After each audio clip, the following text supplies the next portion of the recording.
You did it again, the one thing you swore you'd never do.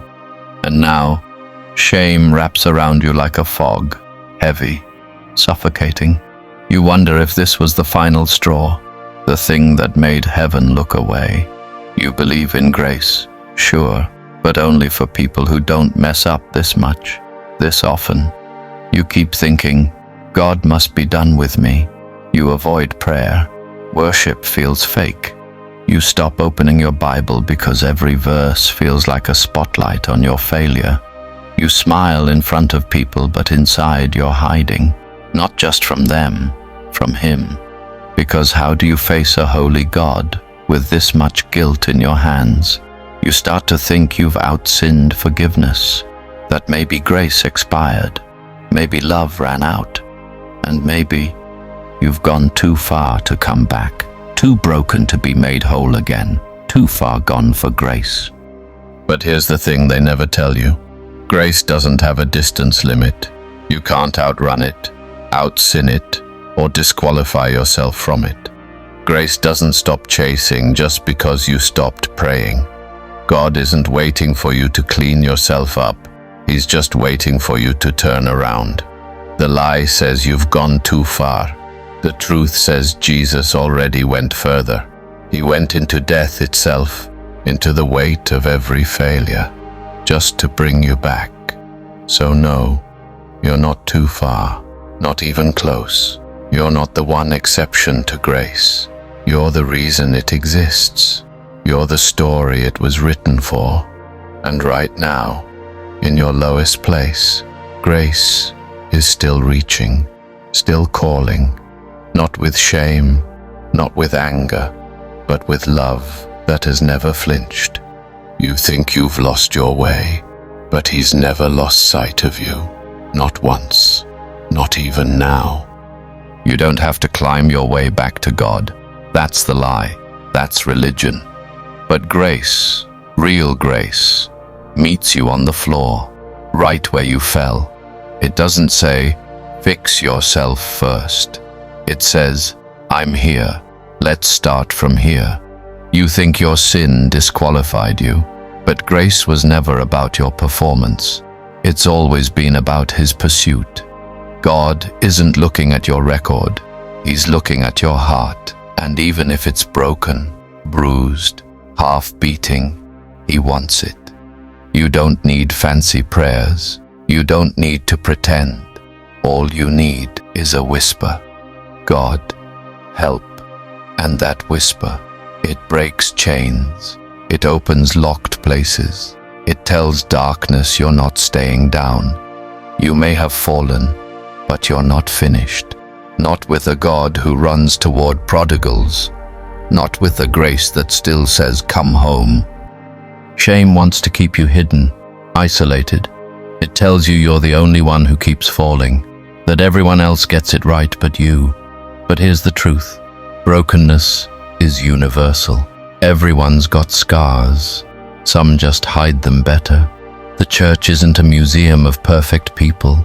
It's a hospital for the healing. And you're not disqualified. You're exactly the kind of person Jesus came for. Not the polished, not the proud, but the ones who know they can't fix themselves. The ones still bleeding under their Sunday smiles. Grace isn't for those who have it all together. It's for the ones who don't. And if that's you, then you're not too far.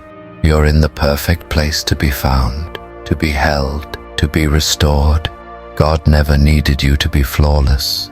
He just wants you to be honest. Because healing doesn't start with pretending. It starts with surrender. You keep thinking God is disappointed, but disappointment implies He expected you to be perfect, and He never did. He knew every flaw before He called your name. He knew every fall before He opened His arms. And still, He chose you. Love like that doesn't walk away when you fall. It leans in, stays close. You're not a surprise to Him, not a burden, not a letdown. You are His, even here, even now. You've defined yourself by your worst moment, but He defines you by His mercy. You see failure, He sees future. You feel dirty. He sees a son, a daughter, a soul worth rescuing. And maybe that's the part grace breaks through most. Not when you clean up, but when you finally stop running. Because it's not about what you've done. It's about what He's already done for you. That's grace, and it's still yours. You think returning means having the right words. It doesn't. Grace understands silence. It hears your sighs, your tears, the moments you just sit there, not even sure how to begin. And still, it stays. God isn't waiting for a performance. He's waiting for permission, for the door to open, even a crack, so He can step into your shame and start replacing it with peace. Not fake peace, not surface-level comfort, real peace.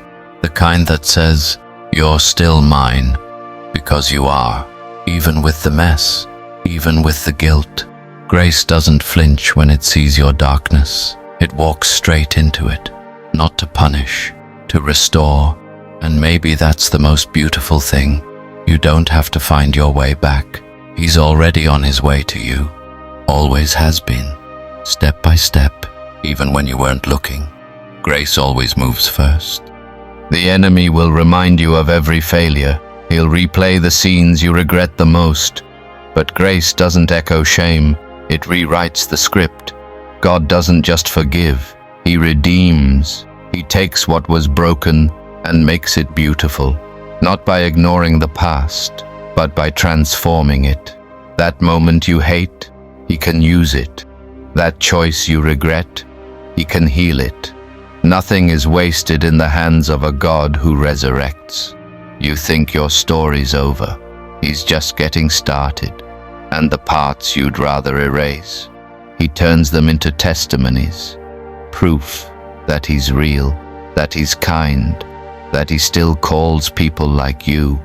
You don't have to clean the page. You just have to turn it.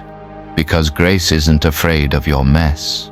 It sees what's possible. And if you're still breathing, He's still writing. You thought your story ended in failure, but grace rewrites endings. You're not done. You're not disqualified. You're not too far. You're still invited, still wanted, still loved. And the same God who saw your worst moment still calls you by name. Not because you earned it, but because that's what love does. It reaches, it restores, it rewrites.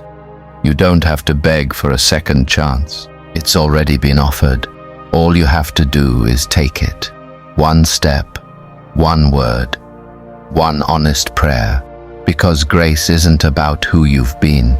It's about who you're becoming. So come home, come tired, come messy. Just come. Have you ever felt too far gone for God to reach you? And what if that feeling was the very place He wanted to meet you?